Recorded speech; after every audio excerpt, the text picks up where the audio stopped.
Hello again. This is Dr. Jimmy, and it's still Cinco de Mayo. And I hope you've been having a lot of fun getting quite drunk on all your tequila. And I say that because this is a sort of video that, well, the sort of people who like these particular videos of mine tend to be the ones who'd be getting drunk on tequila even as I'm speaking, probably already schlocked.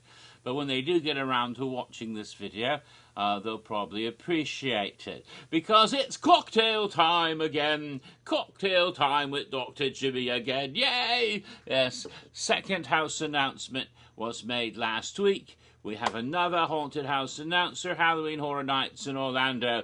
Dead exposure. Patient zero. Wish I had a little camera. Flash, flash, flash, flash. But I don't think I even have that sort of camera anymore. Nowadays, everybody takes all their pictures on their ruddy little smartphones. It's like no one even... film? Does anyone even make film anymore? I mean, the Kodak company still exists? I suppose it might, but it's not what it used to be, I can tell you that. When I was a kid, you know, you actually had cameras. I think they still do now, but everything was film. And then you had to be very careful when you took the film out. You had to make sure it's all wound up, and you took the film to the shop where they developed it. And it usually took quite a bit of time. You know, more recent years, they could get your photos in 1 hour. And now I don't know. Now you don't even bother doing that because, hell, you can just put it on your computer. You know, you plug it into your phone and plug it to your computer, and you print it out on the printer on photo paper. You have no film whatsoever. It's all digital, like it's floating in somebody's cloud. By the way, cloud is not an actual cloud. It's not up in the sky, vapor. That's not where all that information. It's on a server somewhere. I mean, please, people actually think it's a real cloud just because they call it that. It's a frickin' server, all right? It's a bank of computers somewhere in somebody's vault. All right, now get us back to it. Cocktail for dead exposure. Now, dead exposure, patient zero. What would it be? I wasn't certain, but then I thought about what's unique about this one is it's French. Yes, make it a French cocktail. And I was thinking about, could I make it a French cocktail? And I was thinking about maybe a cocktail that has, you know, kissing with open mouth and tongues. I'm not that kind of French. No, I thought about a few things, but then it occurred to me what might be a good idea. There's a cocktail that's favoured not by a French person, but by a very, very British person indeed. Yes, we're talking about Her Majesty, Queen Elizabeth II, who is the sovereign of the United Kingdom. And would I be her royal subject? Hell no, I'm American. I just sound funny sometimes. That's right. I'm not actually British. But anyway, Her Majesty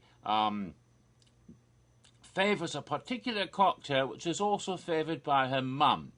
Her mum, who started out as the daughter of a Scottish laird. You know, her name was Elizabeth Bowes-Lyon. And so when she married her husband Prince Albert, that was his name actually, Bertie, she became the Duchess of York. But then Albert's older brother went and got involved with an American divorcee, and that was really no-no back in those days.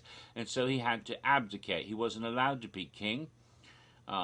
He was king for a little bit, but not very long. And so Edward, whose real name was David, got kicked off because you don't have to use your own given name. You can pick any. Most of these people in the royal family have like 17 names. Not that many, but like Charles's name, Prince Charles' name is Charles Philip Arthur George, and William's name is like William Charles Arthur Louis or something. I forget that, something like that. Not Louis, Louis. Same thing with the baby that just got they named him Louis, named him after Louis Mountbatten. Louis Mountbatten is what they call him, not Louis. if that is what they named him. I heard something about that the other day. But the thing is, I'm digressing too much. Sorry about that. I have a tendency to do that. The thing is, though, that she became the Queen. So she was called Queen Elizabeth, but she wasn't like today's Queen Elizabeth, because she wasn't the Queen, as in ruler of England. She was just Queen married to the King. So so it was King George the Sixth, because Albert took one of his second or third names and became King George the Sixth, rather than using his first name, which was Albert. Why? I don't know. He stuttered anyway, and he did actually. Terrible stutter. But so Bertie becomes King George the Sixth, and the Duchess of York becomes Her Majesty Queen Elizabeth, but not the sovereign ruling queen, but the consort to the king. But her eldest daughter is also named Elizabeth, and she becomes the heir to the throne. So when George VI dies, she becomes the Queen Elizabeth, as in rule the country Queen Elizabeth. And so her husband, Philip, isn't king, he's only a prince. You see, that's how it works. It's not quite fair. If you're a woman, you're married to the king, you're queen. But if you're a man married to the queen, you're not a king. Unless you're a king in your own right, you're a prince. So that's the way it worked, I guess. So that's why she's Queen Elizabeth II, because she's the second Queen Elizabeth to actually be the monarch and rule. From the first one, the Virgin Queen, the old Elizabethan. I guess this is an Elizabethan era today, but it's the second Elizabethan era. But the original Elizabethan era, way back in, what was that, the 16th century? Something like that, 17th century? I guess it was, one of those. I can't remember off the top of my head. I'm sure one of you people are going to tell me in my comments what century she was in. I don't really frickin' care, all right? It's not what this is about. But all of those queens, yes, queen, yes, exactly. And that's what happens, because her mum became the Queen Mother when her daughter, Princess Elizabeth of York, then became the Queen of England. So when she became Queen Elizabeth II, her mum became the Queen Mother. And she was one of the most beloved members of the royal family and lived to be over 100 years old. But she's gone now. Her daughter's now pushing 100 as it is. She's over 90. And maybe she'll last as long as her mum, and she may be queen for quite some time. She might outlive her son, and maybe Charles will never get to be king because his mum will live so long that he'll drop dead before she does. And then William will be the next king. Maybe. We don't know. But that's one theory might happen, because she seems to be hanging in pretty strongly there, the old dear. All right. So she favours a cocktail, and her mum did before her. It's still sometimes called the Queen's cocktail, and it features gin. All right. Gin is usually poured into a wine glass, about so much, and then a certain amount of another spirit at about a 30-70 percentages. So basically, that's I kind of eyeball it, and I think the bartenders at the Palace eyeball it too. I saw them making it once on telly. I didn't see it in real life, because obviously they wouldn't make it unless she was there. And so this was on telly. They were talking about how they made it, and I paid careful attention. I've made it many times. I love it. But this is not going to be that cocktail, because that wouldn't be French. No, I'm going to substitute something instead of the gin. So no gin in this one. Instead, I'm going to have one of the most French spirits, and one of the more diabolical French spirits, one that induces crazy madness, according to the old stories, absinthe. Now, absinthe, of course, la fée verte, the green fairy, yes, was notorious, especially in France, where it was very frequently associated with one brand, Pernod. After absinthe became illegal, people were really sure it was causing all kinds of trouble. Turns out that was a lot of, not quite true, but people thought it was, and so there was a huge, what do you call that? Not sensation, but hysteria about absinthe, how dangerous it was supposedly, and it all got banned, except in certain countries it never was banned, and they kept making it. But in France they stopped making it So Pernod became a pastis. That is, it had some of the same flavorings, and it was still green in colour, and when you put water on it, it would turn cloudy and milky the way the absinthe used to, except it didn't contain all the ingredients in absinthe, especially the bitter herb known as wormwood, which is believed to have been the one that had the insanity-inducing effects. That's not true. It doesn't really induce insanity. It just makes you hallucinate a little bit. Not even that, really. No, I swear. Although the first time I had some in the Czech Republic, the sort of beige walls in the pub I was in started turning bright orange before I was done. And I maybe it was just the lighting, I don't know. But I've never seen leopards follow me around or like in one of the books that was written at the time, saying that if you drank it, you'd become a rapist and a murderer and a maniac, and leopards would follow you around in Paris telling you to do bad things. There really is a novel like that. This leopard follows this man around. It's not really there, but he sees it. It's supposed to represent his savage nature. Wouldn't mind having a pet leopard. Oh. Anyway, so you take your absinthe and you use it instead of the gin. Now, as I was saying, it was banned in France. Pernod became a pastis. I'm not using that. I'm not even getting...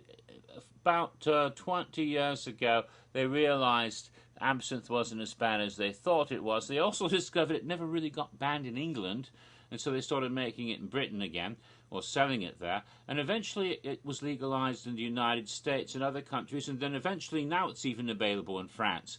Pernod is actually making real absinthe again. They still sell their pastis as Pernod, which they did for quite a long time, but they now have absinthe under that label as well, but you have to read the label carefully to see which one you're getting. Now, some of the countries that made it all along and never stopped making it include Spain, Portugal, the Czech Republic, well, Czechoslovakia, and then it became the Czech Republic. But now also Switzerland was always making it the whole time. And so they have some of the finest absinthes, especially Switzerland. I actually don't have any French absinthe in the house. I have a couple of bottles of Swiss absinthe, one green, which was Mephisto, I've shown you that before, and a white absinthe or clear absinthe, which is called Kubler.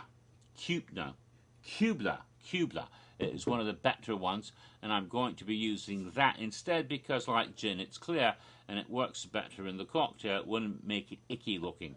I don't want it to get icky looking. So I'm going to use it instead. Even though it's not really a French ingredient, I think it's appropriate in this case because the other main ingredient is French. Anyway, so this is what I'm using then. This is Kubler. It's a Swiss absinthe. What does it say on the label? It says, Swiss Absinthe Superior. Kubler since 1863, distillé au Val de Travers, Neuchâtel, Suisse. So, you see, it's in French-speaking Switzerland. The label's all in French, even though Kubler sounds German. It might be pronounced more French. It'd be Kubler. Kubler. It could be Kubler, because it's a Germany name, but all of these names, what's written down here, Neuchâtel, this is all distillé au Val de Travers. This is all French stuff here on the label. So that's my guess. What do I know? But it's very good. In fact, I think so, because the great-grandson of the founder is Yves Kubler. It must be pronounced Kubler. Yves, that's Y-V-E-S-S, not Eve like E-V-E, which is a girl's name, but Yves, which is Y-V-E-S-S, which is actually Y-V-E-S, actually only one S, Y-V-E-S, which is a French boy's name. So Yves Kubler is actually a dude, not a girl. And so what I'm going to do is I'm going to use this instead of the gin. So I pour some into my fancy wine glass at the correct amount that I would if I was making that Queen's cocktail I was telling you about. So I pour that much. See, this is a white absinthe, clear. So just about, maybe a little bit more than I would have, but that's about right. And then the rest up to about here would be, maybe it's a little bit too much. That is, I'm not going to worry about it. I might have put just an extra bit of that than I should have, but that's all right. I'm not complaining. And I'm the one who has to drink it right now. Okay, now, the other ingredient is absolutely French, and it is a spirit called Dubonnet. And this is what the Queen puts in with her gin in her cocktail.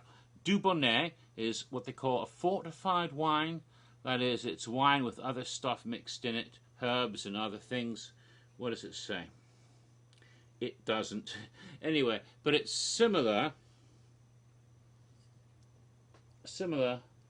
to, what do they call it?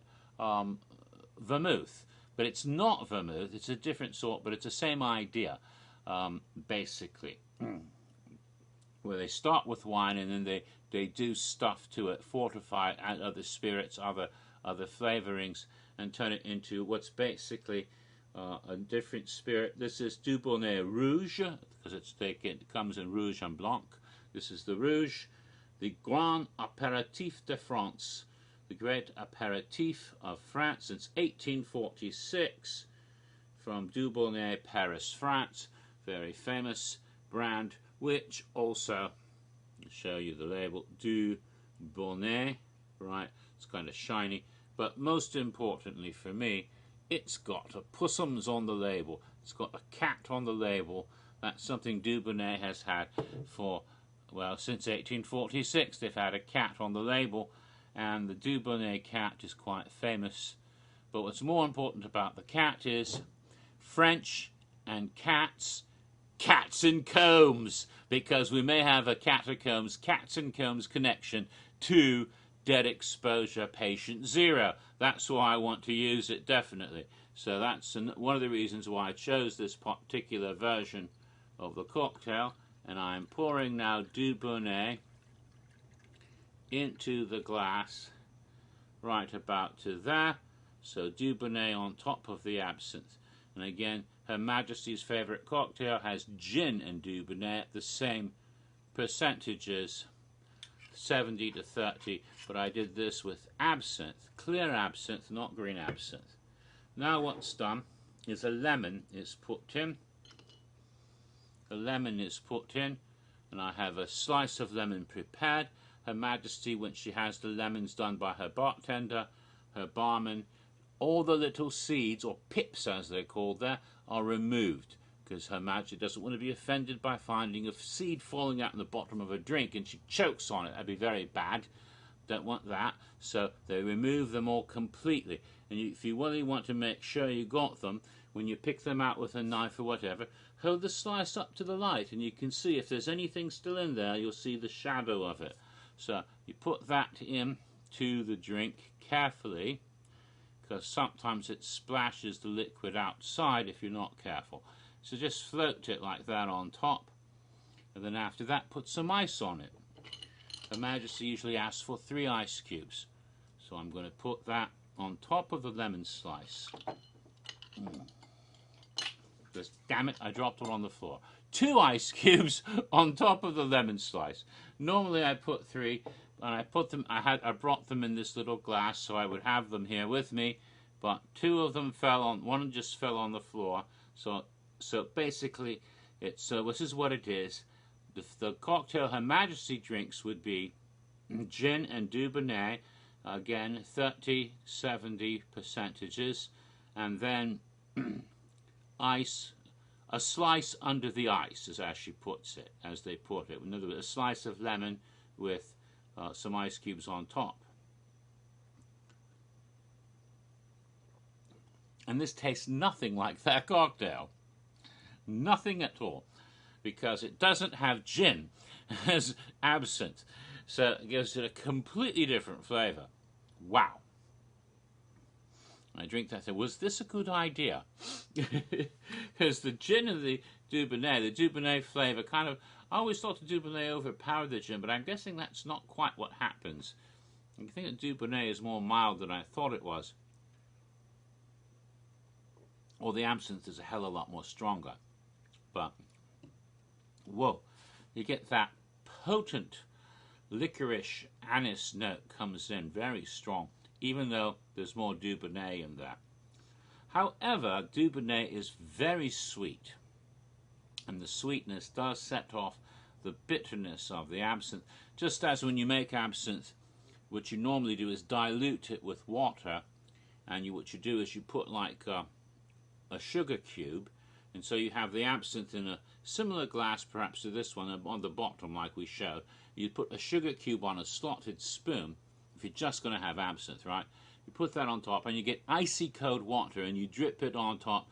Sometimes they have devices where it just puts single drops over a period of time, or you can just dump it. However you do it, it's supposed to melt the sugar, and the sugar gets into the cold water, and it gives an extra sweetness to offset the bitterness, while the water causes the absinthe to loche, that is, to turn into a white milky liquid from the dark green liquid it was originally.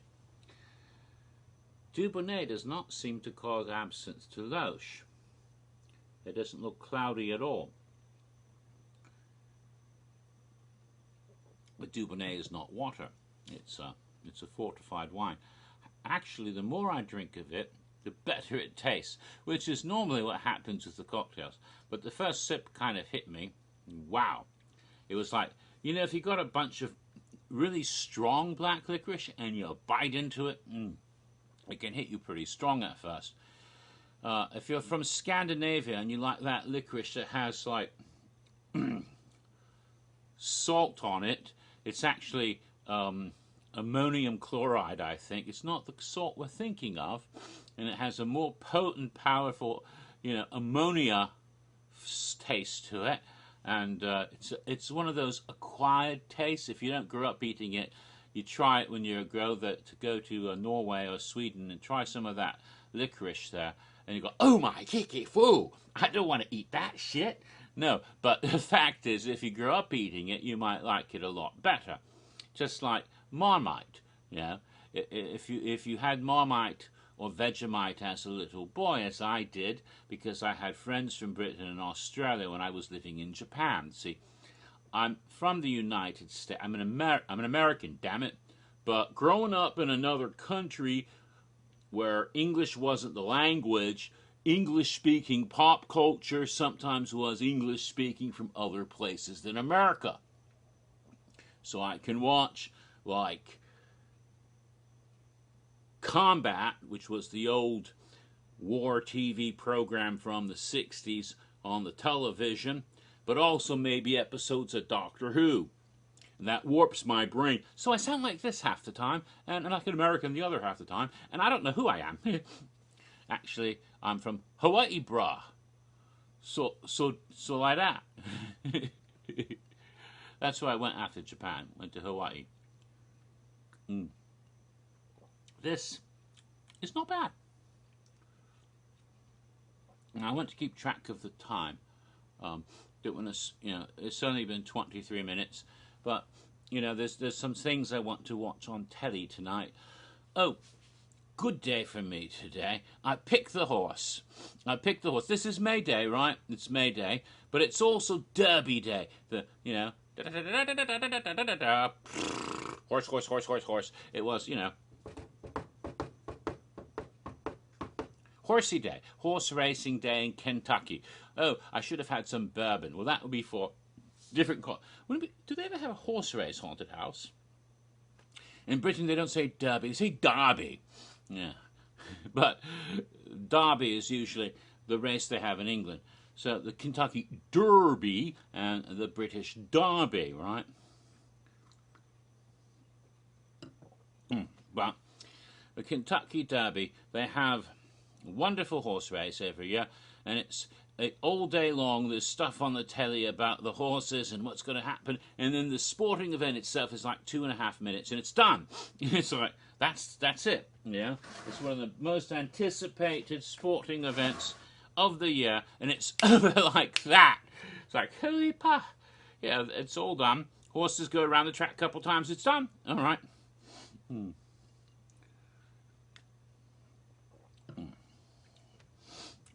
But I picked a winning horse. I picked it. I was watching about the news and I was looking at it and I said, that Justify horse, I like that. And Justify, I like that. She's going Justify. I don't even know I think it's a boy horse, but anyways, Justify, going to win.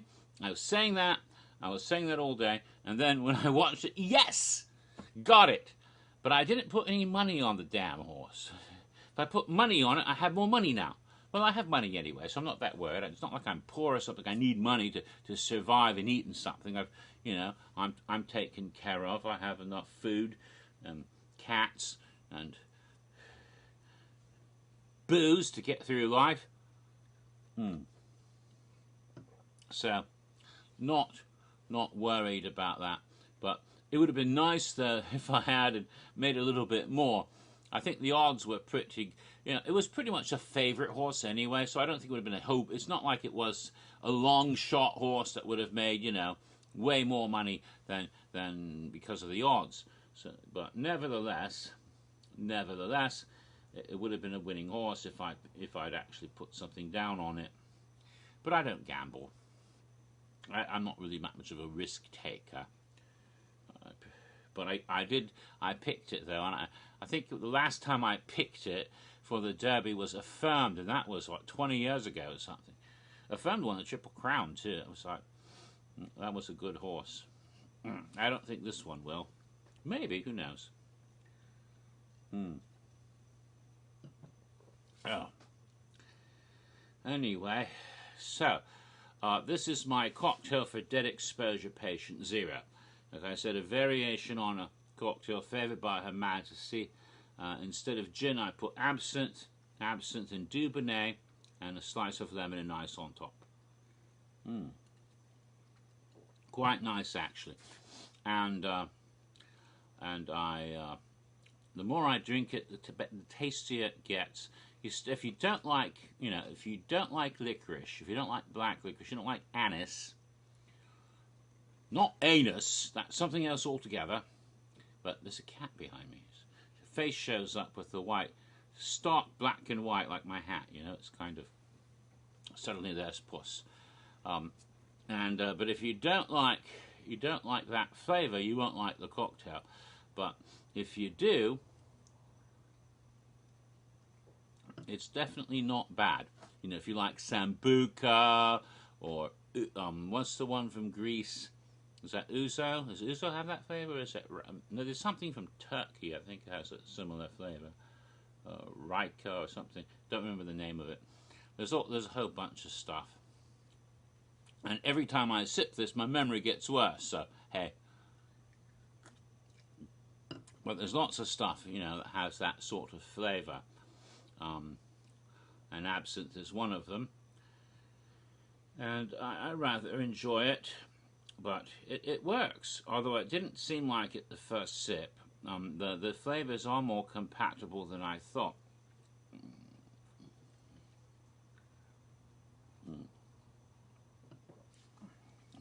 And I think I've said this about other cocktails before, but it's like getting those good and plenties and eating the black ones and the red ones at the same time. There's different licorice and the other ones. The red ones are red vines and black vines. It does have that sort of a feel to it, although it's not quite as sweet as that, but it works out. So I like it. So this is my cocktail for the French House this year, which is taking place in Paris in 1982, not in Carrie. Carrie is the Carre or whatever was the sister city of Cary, Ohio, but there were two houses that the Catacombs was set there and Gothic was set there too, and so there's that notion. What about the Fallen? I'm not sure if the Fallen wasn't set in hell itself, although some people thought it might be the same cathedral that was in Gothic. I'm not sure about that backstory wise. But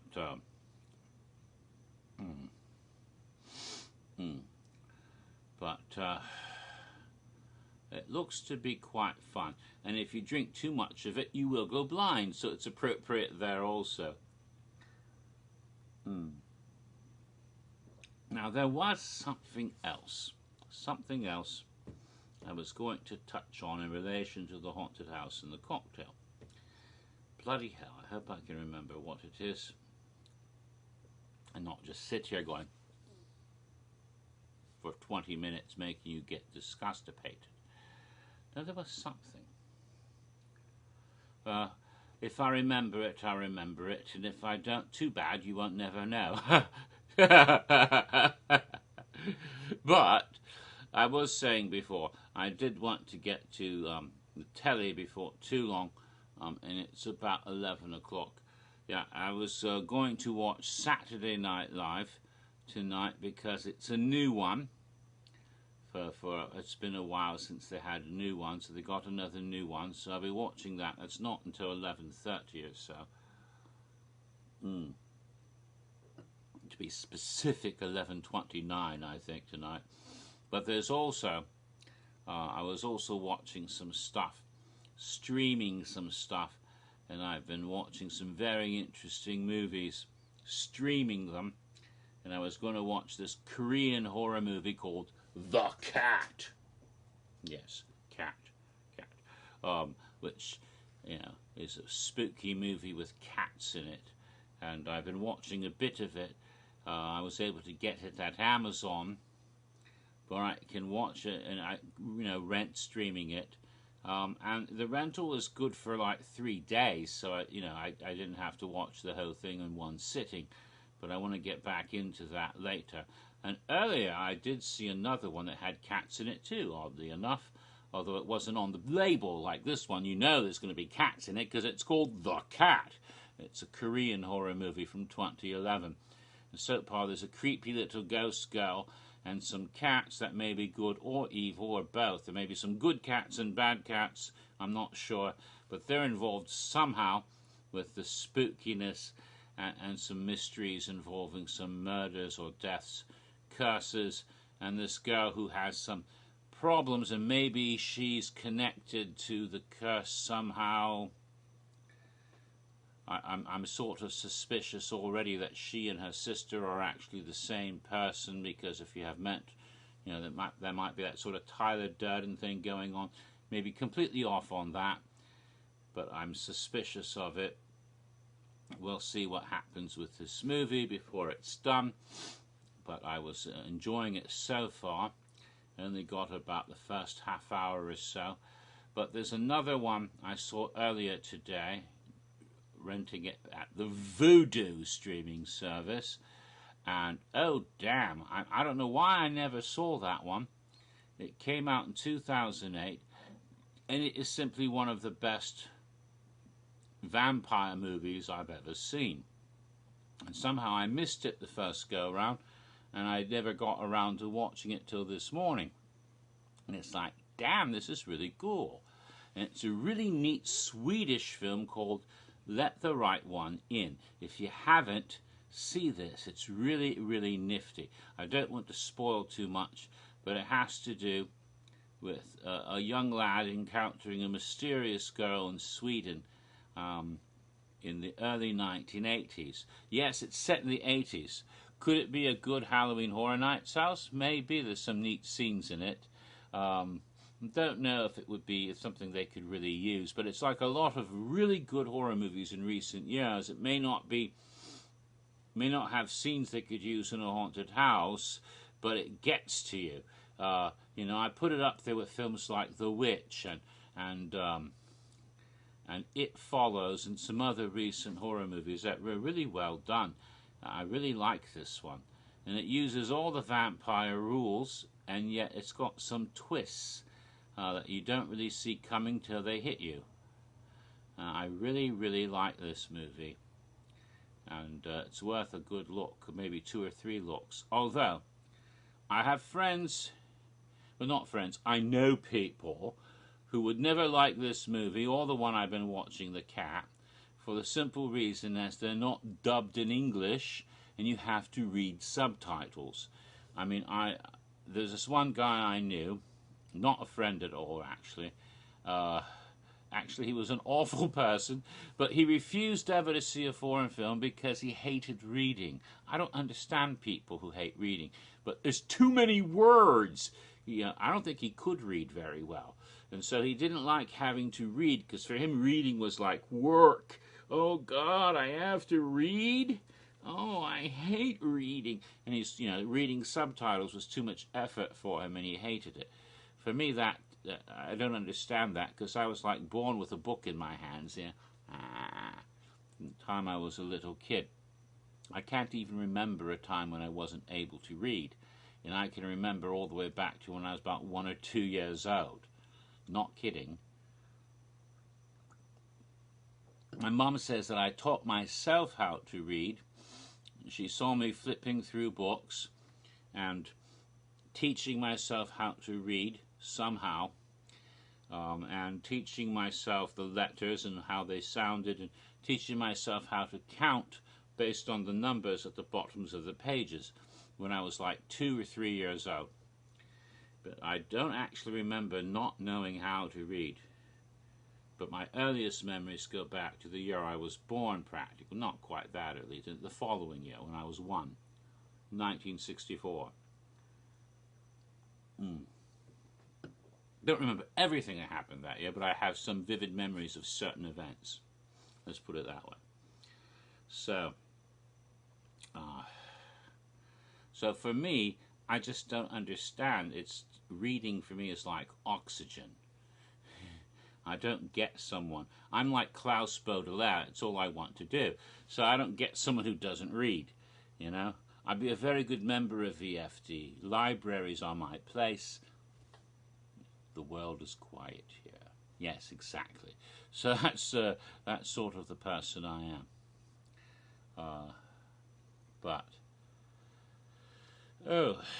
What does this have to do with dead exposure? Well, the original dead exposure was at a newspaper office originally.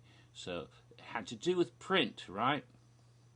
This one has to do with darkness, a plague of darkness.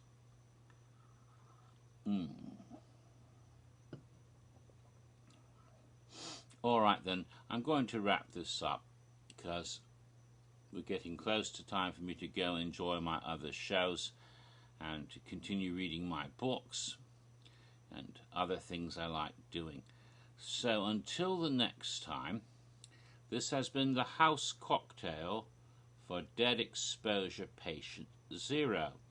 The second house cocktail for Halloween Horror Nights 28. There'll probably be about 7 more cocktails for houses, as we anticipate 9, and a few for scare zones. Any others, I have no idea at this point. We shall see. Anyway, and when the next house cocktail will be, I don't know, because I don't know when the next house reveal will be. Hopefully, sometime in the near future. I would hope it would be during this weekend, although it's already Saturday night, it'll be Sunday soon. Maybe not. Maybe Monday, Tuesday, I don't know. But I hope I can get around and get to the next part of my history of Halloween Horror Nights 25 for you. I really want to get that soon. But I'm not going to promise a specific time or date because I don't know. There's stuff going on. And of course, at any moment in the month of May, we may have our 3rd house announcement in Orlando.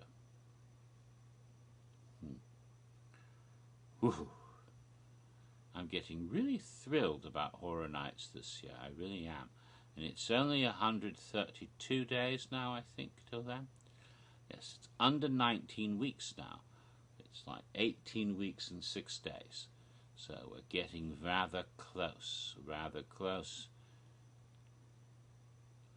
to all the information. And of course, what's not revealed in May will be revealed in June, July, and August. Soon, I hope.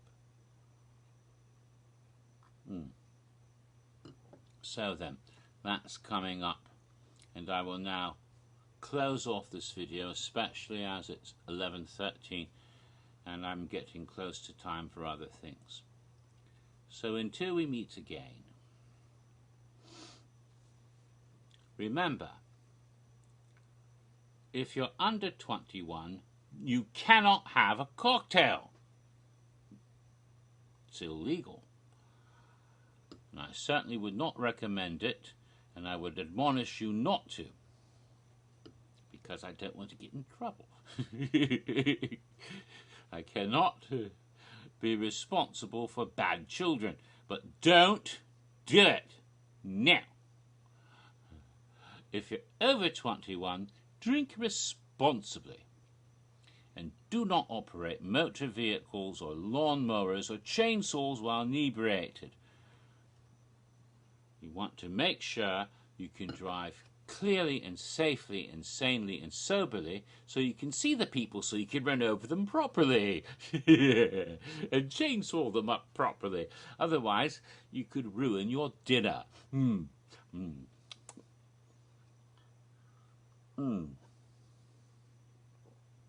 So now that I've made those statements for the benefit of my lawyers, I shall bid you adieu.